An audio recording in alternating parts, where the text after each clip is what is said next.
Thank you. Well, thank you for that introduction, Rob. It was very flattering. Yeah, poetry and meaning.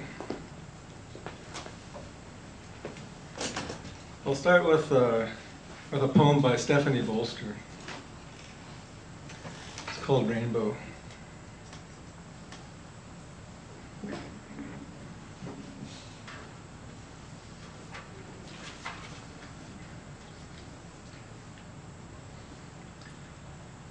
Rainbow. The photograph fans out the bright contents of the 6-month plover's gut. The last 100 things it ate: dead lighters, crushed glass, cigarettes, baubles until no room for food. We do wrong, and yet that reek of alley rot, puke, tunnel pent air, I love because New York, London, Paris. 5 times the fish says yes to the hook, no to the tug. 5 times keeps what's given. And if the poet's right to let it go, grandstander with his similes of wallpaper and feathers, who am I to gulp that greasy rainbow? As if art could cancel the ruin, as if I could eat the world and live. Well, we could actually stop right there. I think that pretty much says everything there is to be said about poetry and meaning. But at least there's got to be some of you in this room that must be saying to yourself, well, wait a minute, I don't get it.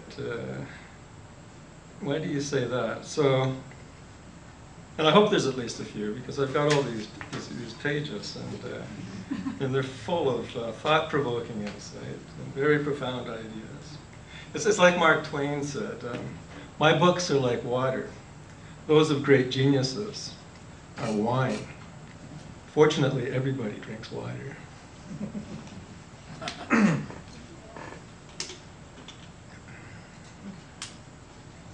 Let me preface this talk on poetry and meaning by emphasizing 2 points. First, I'm not going to try to cover the waterfront with this presentation. Obviously, entire books can be and have been written on this subject, and I'm neither prepared nor sufficiently knowledgeable to speak that broadly on poetry and meaning. Rather, I'll speak on the basis of my own personal experience as a poet, which I think you'll see is redeemed from being overly subjective by the fact that it's informed by a long tradition of poetics in English literature. Secondly, I want to emphasize that in no way do I intend my comments to be prescriptive. There are any number of views on poetry and meaning, and you'll have to find the one that best suits you. My intention is simply to present my approach to poetry with the hope that it will provide some food for thought and encourage discussion. For me, poetry is largely about perception, about seeing. It goes beyond simply holding a mirror up to reality. This, I think, is more the domain of other literary genres that, generally speaking, are bound by such realistic concerns and by issues of continuity and narrative flow. Poetry, on the other hand, is discontinuous and works largely by metaphor to cultivate a more heightened consciousness. That is to say, a consciousness of what does not appear in the mirror. In this context, poetry is not only about a way of seeing, it's ultimately about a way of living. It's about cultivating a consciousness that can in turn inform the way we conduct ourselves as individuals in society. Now, there's nothing particularly original in this idea, but it warrants repeating because I think quite often as poets and readers, we lose sight of the potential strength that poetry has over other literary genres. The idea of an ethical dimension to poetry, of course, goes well back in the history of literature. And in terms of English poetry, it found particular expression with the Romantic poets, for example, Coleridge and Wordsworth, at the start of the 19th century, and then later in that century with the pre-moderns, at a time when society was becoming more and more secularized. and the church was losing its authority as the uncontested center of life in Western society.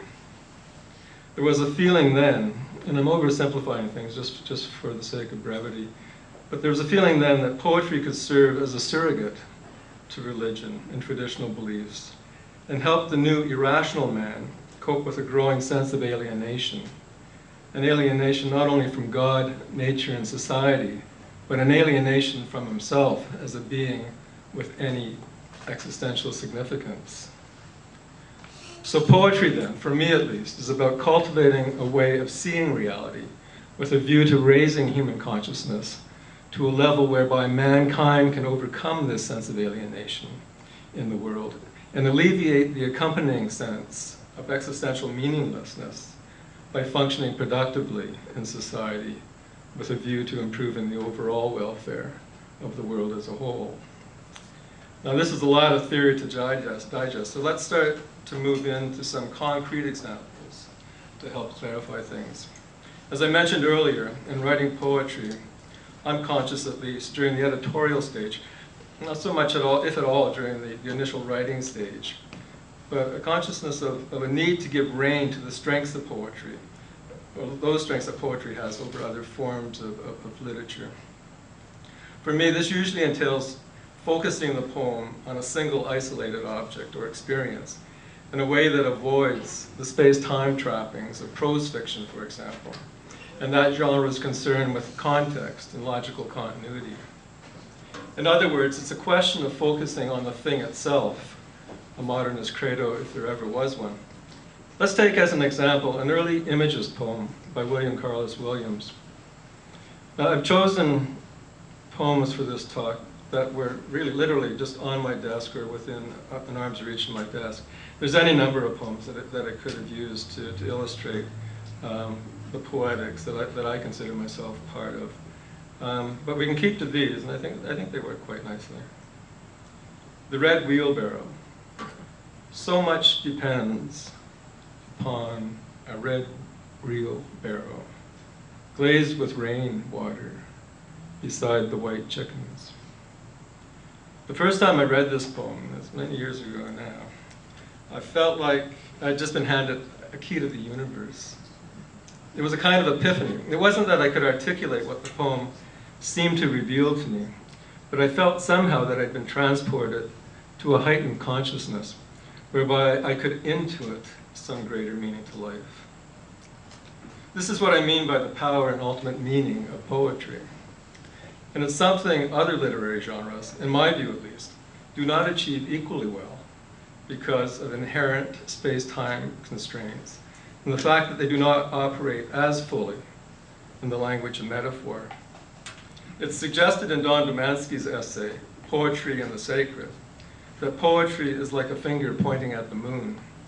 But it's neither the finger nor the moon. Rather, poetry is this intuitive thing that has the power to elevate our consciousness and reveal some greater significance in the world around us. In terms of the traditional religions, I guess you could say, it's analogous to something like the Epiphany of Faith. Let's look at this next poem, topical for this time of year, by E.E. Cummings.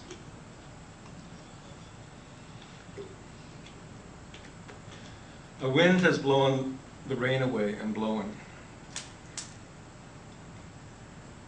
A wind has blown the rain away and blown the sky away and all the leaves away and the trees stand.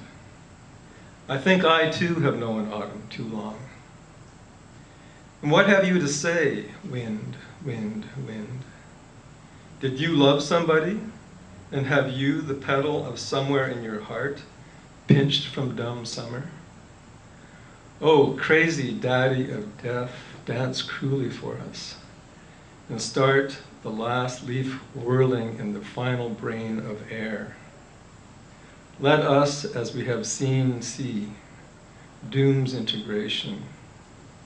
A wind has blown the rain away, and the leaves, and the sky, and the trees stand. The trees stand. The trees suddenly wait against the moon's face. Like the red wheelbarrow, this poem for me relies on metaphoric representation of reality to embody a common day experience with a significance we might not ordinarily consider. And the effect is that our field of vision becomes expanded, and we see more fully into things. And literally, seeing is believing. That is to say, by reading and writing poetry, we begin, as I mentioned earlier, to cultivate a way of perceiving the world. The feeling or sense of connective reality that we experience in reading these two poems stays with us. Admittedly, the residual effect may be brief at first, but the more we read and or write poetry, the more we refine our ability to retain these feelings as part of our routine life and to bring this fuller realization of being to bear on our interactions with others. So why is this also important, and what does it have to do with the meaning of poetry? Well, as I mentioned earlier, for me at least, poetry can ultimately serve as a surrogate to religion. I don't mean to suggest everyone has lost faith in the traditional religions and their associated values and ethical systems. For these people, I think the experience of poetry helps to complement their religious beliefs. But for those who no longer find any comfort or consolation in religion, poetry can inform a perception of existence, and by extension provide an ethical framework of compassion and or empathy that directs the way individuals conduct themselves in relation to others in society. As I mentioned earlier, these ideas are not new, and historically speaking, they began to find voice with the Romantics at the beginning of the 19th century, and then following Darwin's publications, with the pre-moderns later in that century, and then even more strongly with the voice of the modernists in the early 20th century.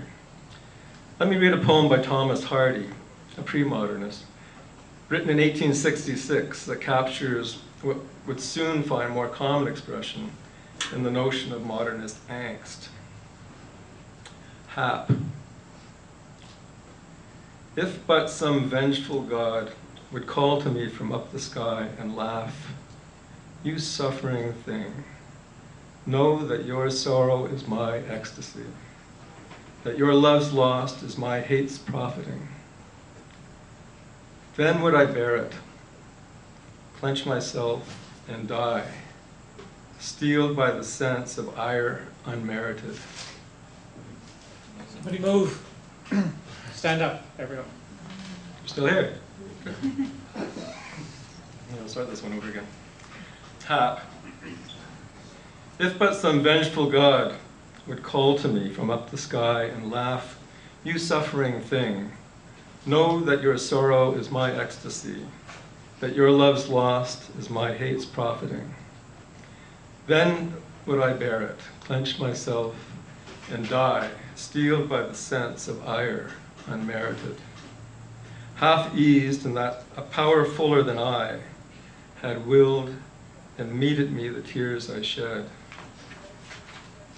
But no, how arrives it joy lies slain, and why unblooms the best hope ever sown?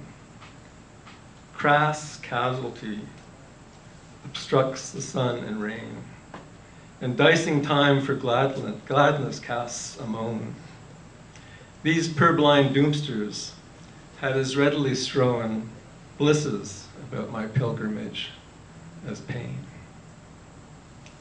In a world subject to happen chance, where we are just as likely to experience pain as we are joy in anything that we experience, and where there is no evidence of an overall design or purpose to life, there, of course, arise ethical issues on how we are to conduct ourselves as individuals in society, so to avoid full-out nihilism, or at a minimum, epidemic solipsism. And this is where I think the poetry, or the experience of poetry comes in. Those moments of connectedness that I spoke of earlier allow us to lose ourselves as individuals and to develop a greater sense of the whole. In other words, the heightened consciousness that we cultivate through poetry makes us more capable of acting, not out of self-interest, but out of compassion and or empathy for others. And it is in this manner that existence, even in a godless world, can take on significance. I'm sure this all sounds very idealistic, and I guess it is, but I would argue that there are a few alternatives. Milton Acorn summarized the situation in his poem, I Shout Love, the first two stanzas of which I'll read to you. I shout love in a land muttering slack damnation as I would in a blizzard's blow, staggering stung by snow fire and the numbing tongues of cold, for my heart's a furry sharp-toothed thing that charges out whimpering even when pain cries the sign written on it. I shout love even though it may deafen you, and never say that love is a mild thing, for it's hard, a violation of all laws for the shrinking of people. I shout love counting on the hope that you'll sing and not shatter in love's vibrations. I'll close by reading two poems that I've written that are informed by the poetics that I've just described.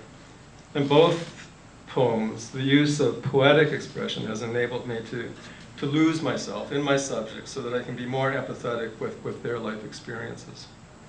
My hope is that you, in reading the poems, or in this case, hearing the poems, also experience this loss of self and empathetic union with the subjects of the poem. This is the experience that I've been referring to throughout this talk of cultivating a perception of reality that can then inform the way we conduct ourselves in society. This first poem appears in the Canadian issue of Sugar Mule.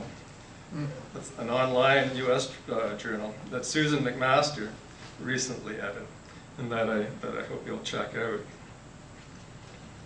Mother's Day. Morning a knit of daylight hours and dishes soaking. The kitchen the only room where still a starburst, or the garden corner when the first rays burrow, in summer an unmistakable vole. She thinks to plant the red azaleas, a gift, like memories of a time, and drops a stitch, unraveling the outstretched arms of a 4-year-old storming the dandelions in the backyard, a parachute drop of silken seed. He collapses in laughter on her lap, a mindful mosaic, the skeins of wool among the jams and jellies.